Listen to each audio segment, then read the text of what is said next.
국제관계와 국제법이라는 이제 단원에 들어왔습니다. 국제법은 우리가 앞에서 배웠던 민법이나 형법, 헌법과는 달리 국제적으로 적용되는 법인 거죠. 민법이나 형법은 이제 국내에서 적용된다고 해서 국내법이라고 말을 해요. 우리나라에서만 적용이 되는 법이죠.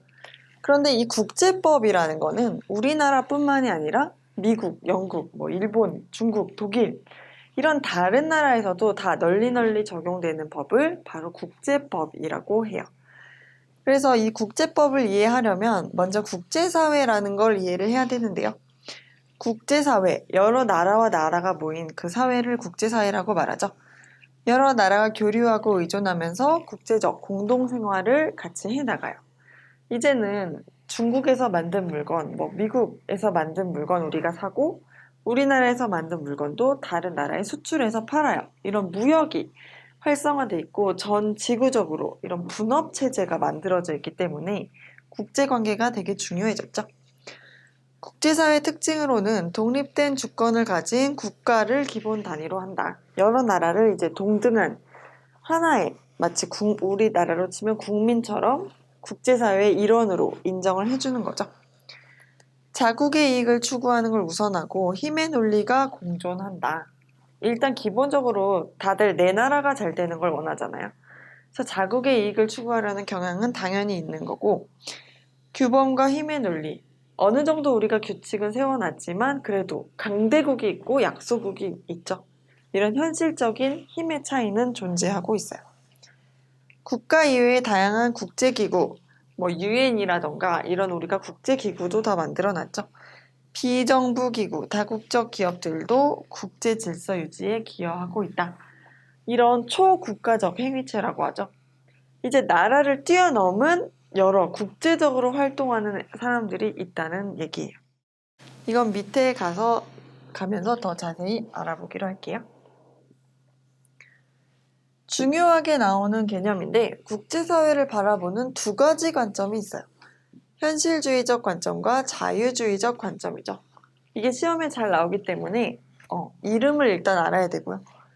현실주의라는 건 되게 현실적으로 생각하는 관점인 거고 자유주의라는 건 좀 더 이상적으로 생각하는 관점이에요. 그래서 특징을 현실주의부터 살펴보면 국제사회는 힘의 논리에 의해 질서가 유지된다. 센 애가 있으면 못 건드리는 거고 약한 애는 가서 패는 거다. 너무 세게 말했죠. 이런 게 바로 힘의 논리죠. 힘센 애가 약한 애 때리는 거. 이렇게 국제사회가 운영되고 있어 지금. 그렇게 보는 애들이 바로 현실주의적인 애들이죠. 강대국이 약소국 괴롭히는 거지. 뺏는 거지. 이렇게 보는 애들이 현실주의예요. 홉스의 인간관을 바탕으로 한다. 이게 시험에 잘 나오는데요. 홉스라는 사람이 뭘 말했었죠?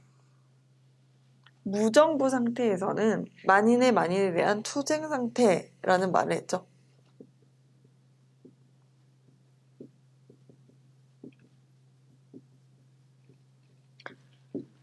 정부가 없으면, 뭘 통제할 기구가 없으면 사람들끼리는 계속 싸우기만 한다는 뜻이에요. 혼란에 빠지게 된다. 이걸 현실주의에서도 똑같이 봐요. 정부가 없고 힘의 균형이 깨지면 싸움이 일어난다. 그 보는 게 바로 현실주의예요. 그래서 세력 균형과 동맹을 통한 평화 유지를 강조해요. 이걸 다 외워놔야지 이제 현실주의를 찾는 데 도움이 되는데요. 균형이 없으면 싸움을 하기 때문에 균형을 이루어야 평화가 겨우 이루어진다. 이렇게 보는 애들이죠. 국가는 자국의 이익을 최우선시한다. 내 나라가 잘 되는 게 최고다. 모든 국가는 이렇게 생각한다. 라고 현실적으로 보는 사람들인 거죠. 이거를 배타적 추구라는 용어를 쓰기도 해요. 배타적. 내 나라를 가장 우선시한다는 뜻이죠. 그래서 국가 간 의존적 관계 형성을 간과하거나 복잡한 국제관계를 단순화한다는 단점이 있어요. 그다음 자유주의적 관점으로 넘어가 볼게요. 현실주의와 반대라고 보면 되죠. 반대예요. 계몽사상 바탕으로 하고 국제사회에도 도덕, 윤리, 보편적 선이 존재한다고 믿어요. 국제사회가 이제 모든 나라가 서로 합심해서 다 같이 안전하고 평화롭게 잘 살자. 이런 생각을 하고 있을 거야 라고 믿는 사람들인 거죠. 순수한 사람들이죠. 그래서 국제법과 기구의 중요성을 강조해요. 우리가 뭐 국제법을 잘 만들어 놓고 기구를 잘 구성해 놓으면 전쟁이 안 날 거야 라고 믿는 애들이죠. 그래서 집단 안보 체계를 통한 평화를 추구해요. 우리가 집단적으로 어떤 안보 체계를 구축하자. 이거는 자기가 힘을 키우고 자기가 알아서 동맹 맺어서 지키려는 것, 현실주의와는 대비되는 거죠. 하지만 단점은 실제로는 힘의 논리에 의해 분쟁이 해결되고 있다. 실제로는 현실주의적인 일들이 지금 일어나고 있다는 게 자유주의의 한계점이죠. 그리고 사실상 많은 국가는 자기 나라의 이익을 우선시하고 있죠. 이게 사실은 현실인 거죠. 그래서 평화 유지 전략으로 세력 균형 전략과 집단 안보 전략이 나오는데 세력 균형 전략이 바로 현실주의의 입장인 거고 집단 안보 전략이 자유주의의 입장이에요. 그래서 세력 균형 전략을 보면은 집단의 세력을 다른 국가들이 상쇄시킬 수 있는 세력을 만들어 억제하는 전략. 그러니까 내 힘을 키워야 되는 전략이라는 뜻이죠. 사례로는 북대서양 조약기구와 바르샤바 조약기구가 있다. 소규모의 국가들끼리 조약을 맺어서 우리끼리 지켜주자 이런 거죠. 반대로 자유주의는 UN 같은 거, 국제연합 같은 게 바로 집단안보 전략에 해당이 돼요. 그래서 전 세계가 같이 집단적으로 뭔가 서로서로 전쟁이 안 날 체계를 구축하자는 게 바로 자유주의의 입장이에요. 이게 시험에 잘 나오기 때문에 이거는 문제로 많이 풀어보면서 익히면 되겠습니다. 그럼 다음 개념으로 넘어가 볼게요.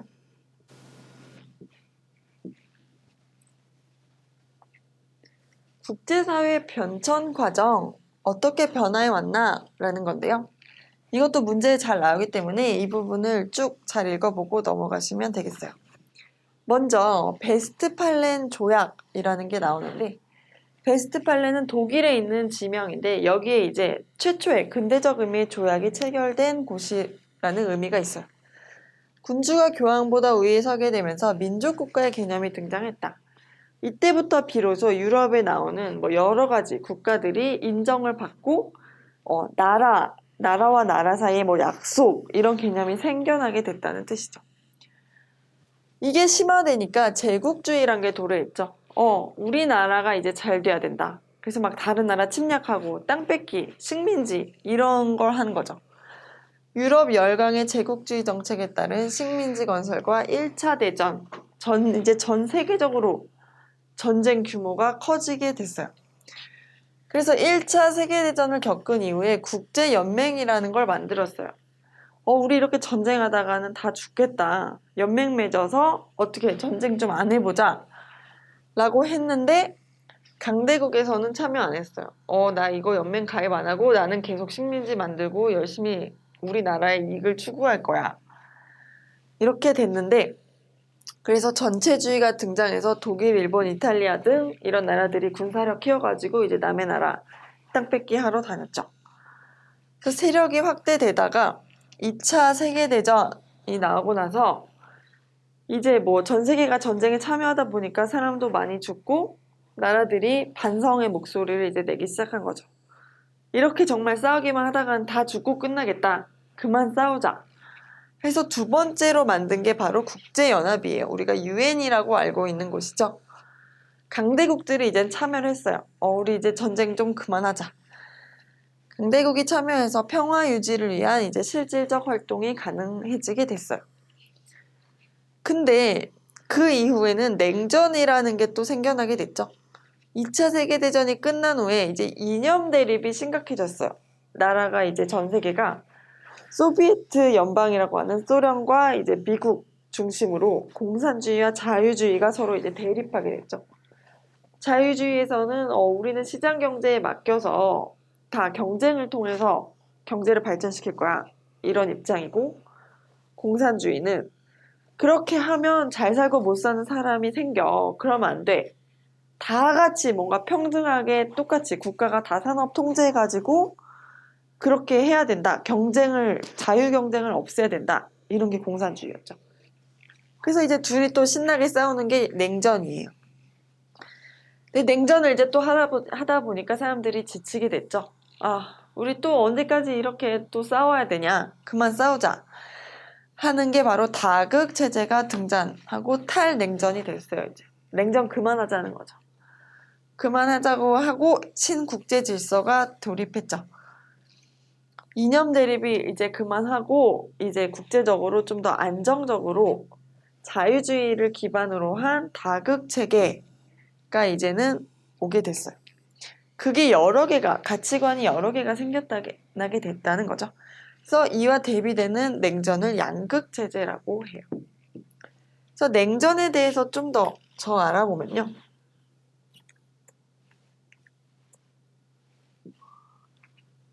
냉전이라는 거의 의미는 미국 중심의 자본주의와 소련 중심의 공산주의가 서로 대립한 걸 냉전이라고 하죠.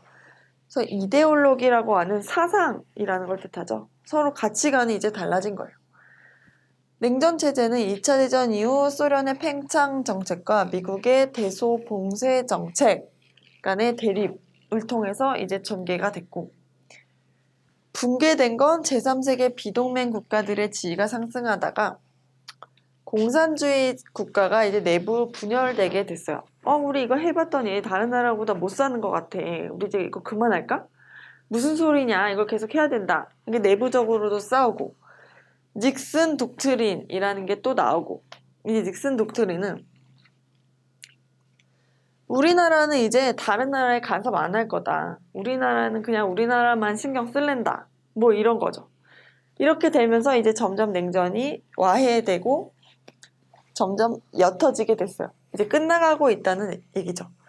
고르바초프라고 하는 러시아 이제 소련 대통령이 개혁 개방 정책을 펼치게 되고, 미국과 소련이 군비 축소, 우리 이제 전쟁 그만하자라고 해서 군비 축소를 협상하게 되고, 이러면서 점점 냉전이 끝나가다가 결국 끝나게 된 거, 베를린 장벽 붕괴와 독일 통일. 우리나라처럼 이제 남북으로 나눠져 있었던 것처럼 독일도 동독과 서독으로 분리돼 있었죠. 독일이 이제 통일을 하게 되고 정상회담 같은 걸 통해서 이제 냉전이 결국에는 끝나게 됐어요. 이렇게 진행되어 온 것도 문제로 가끔 나오기 때문에 이것도 잘 알아두시면 좋겠습니다. 그 다음으로는 국제사회의 행위주체라는 걸 한번 볼게요.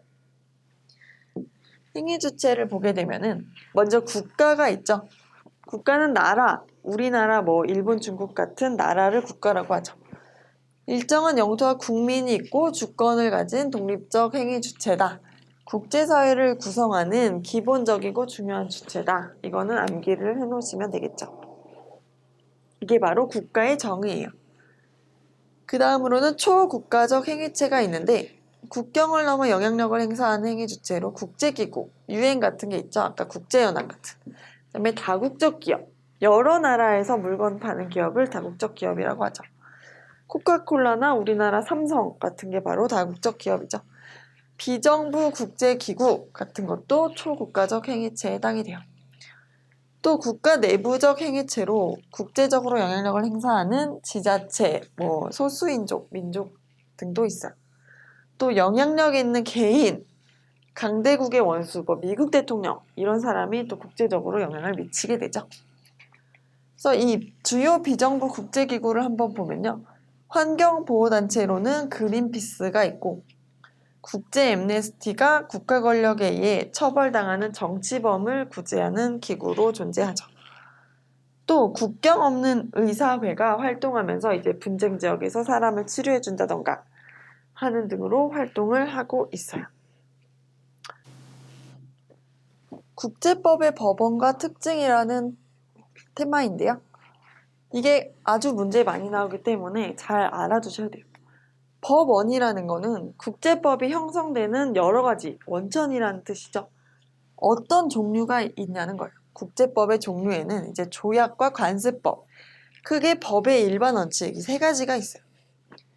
그 다음으로는 기존의 판례나 저명한 법학자의 학설 등도 가끔씩 국제적으로 인정을 받는 경우가 있는데, 기본적으로는 문제에 이 세 개가 잘 나오기 때문에 이 세 개를 잘 알아둬야 되죠. 먼저 조약은 가장 중요한 건데요. 마치 국내에서 우리나라로 치면 법률로 민법을 만들죠. 민법을 법률이라고 하죠. 국내법. 국내에서 민법과 같은 법을 만들어서 시행하는 것처럼 국제적으로도 만들 수가 있어요. 우리 이런 법을 만들자. 일부러 만든 거예요. 이게 바로 조약이에요. 일부러 만들어낸 거. 근데 이 조약은 어떤 세계 정부 이런 게 없죠. 그러니까 나라와 나라가 우리가 이 조약을 만들고 싶어 하는 그 나라끼리 만드는 거예요. 그 나라끼리 만드니까 그 효력도 그 나라한테만 있겠죠. 이를테면 한국과 미국이 있다고 했을 때 우리 한국과 미국 사이에 뭐 무역에 관한 협상을 만들자, 조약을 만들자. 그러면 이 두 나라에게만 영향을 미치는 거죠. 이 두 나라에 영향을 미치는 국제적인 법률을 만드는 거예요. 국내법이 아니라 이게 국제법이고 그 국제법 중에서 나라와 나라가 서로 합의해서 일부러 인위적으로 창설해내는 거, 만들어내는 거. 이게 이름이 바로 조약이라고 해요. 나라와 나라 사이의 약속이라는 뜻이죠. 조약. 그래서 읽어보면 국가 간 또는 국제기구와 국가 간에 체결한다. 국제기구는 국가들이 가입해 있는 기구죠. 그렇기 때문에 한 번에 많은 국가가 이 조약에 가입할 수 있는 효과가 있어요. 그래서 국제기구도 조약에 가입할 수 있다는 게 문제에 많이 나오고요. 문서화돼 있고 법적 구속력을 가진 약속이다. 이것도 조약의 특징이에요. 문서화됐다.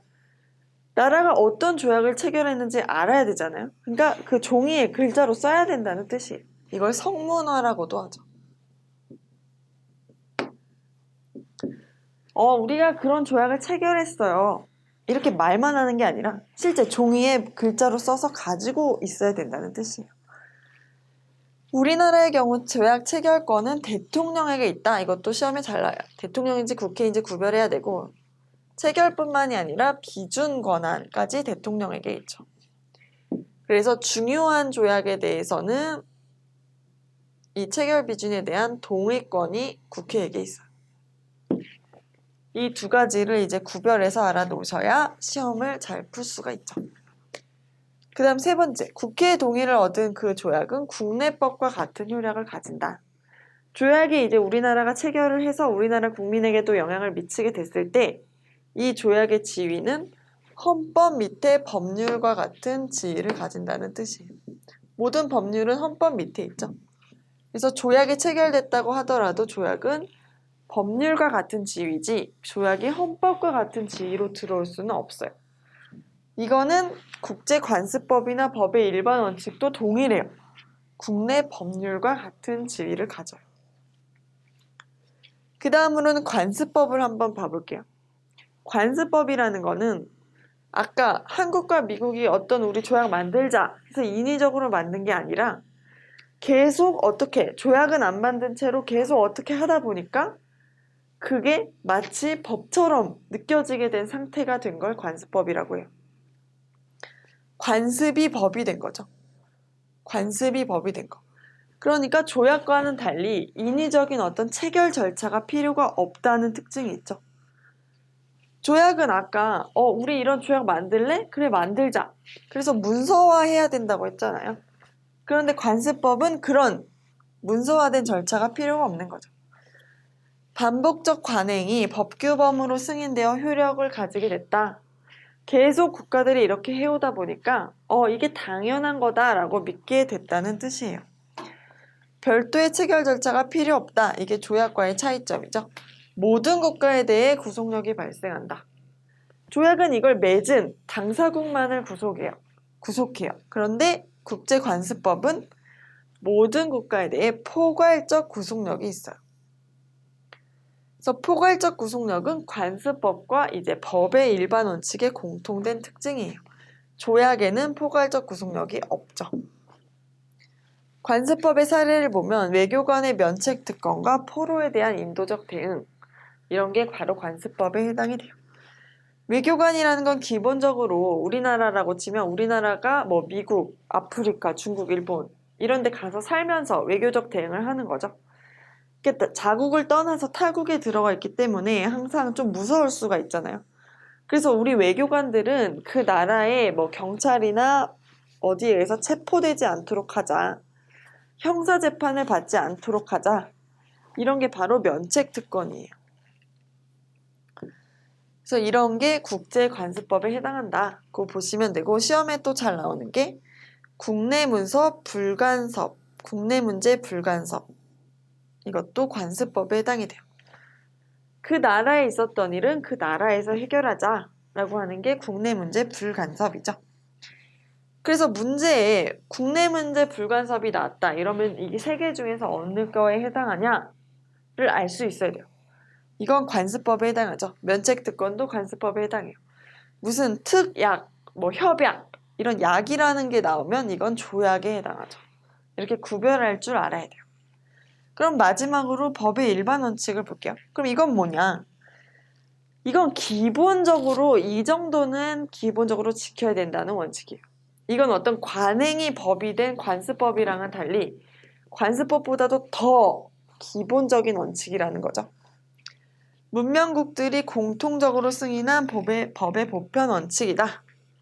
사례로는 신의성실이나 권리남용 금지, 손배책임의 원칙 등이 있다. 이게 뭔지 살펴보면 신의성실이라는 건 만약에 우리가 뭐 어떤 약속을 했어요. 그럼 이걸 지키는 게 당연한 거죠. 약속을 깨는 게 당연한 게 아니죠. 약속은 되도록 지켜야 된다. 성실히 지켜야 된다.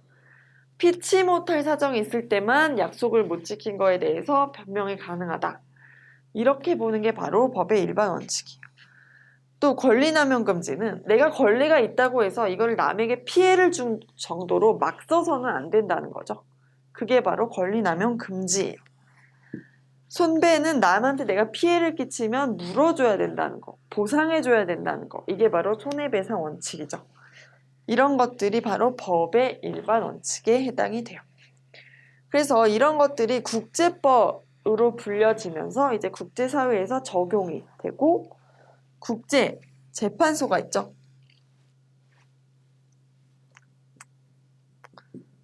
국제사법재판소라는 곳이 있는데 어떤 국제적 분쟁이 발생했을 때는 여기서 이제 재판을 해요. 그럼 이제 재판을 할 때 이런 것들이 이 재판소에서 이런 것들을 근거로 해서 재판을 할 수 있다는 거죠. 그래서 이 세 개의 공통적인 특징이 바로 국제사법재판소의 재판 준거가 될 수 있다. 준거라는 기준이 되는 근거가 될 수 있다. 기준이 될 수 있다. 라는 게 바로 공통된 특징이에요. 그 다음으로 국제법의 특징으로 넘어가 보도록 할게요.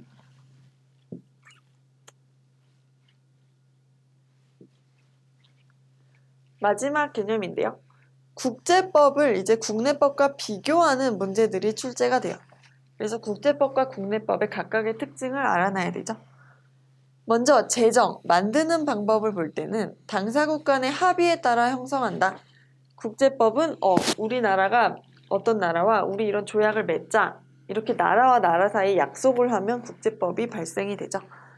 국내법은 권위를 가진 입법부에 제정한다. 국회가 만든다. 우리나라에서 사용될 법은 우리나라 국회에서 만들죠. 두 번째, 집행의 측면에서 보면 강제 집행기구가 없다.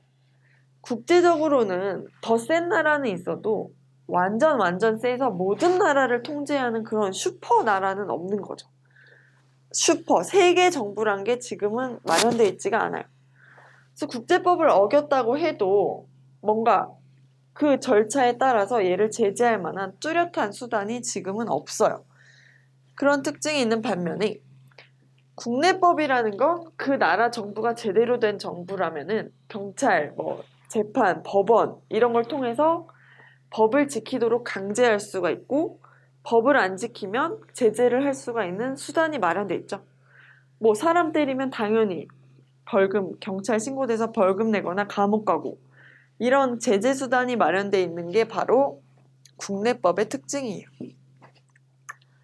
그다음에 적용 범위를 보면 국제법은 이제 국제적으로 적용되는 거고 국내법은 나라의 주권이 미치는 범위, 그 국가 안에서 적용된다는 특징이 있죠.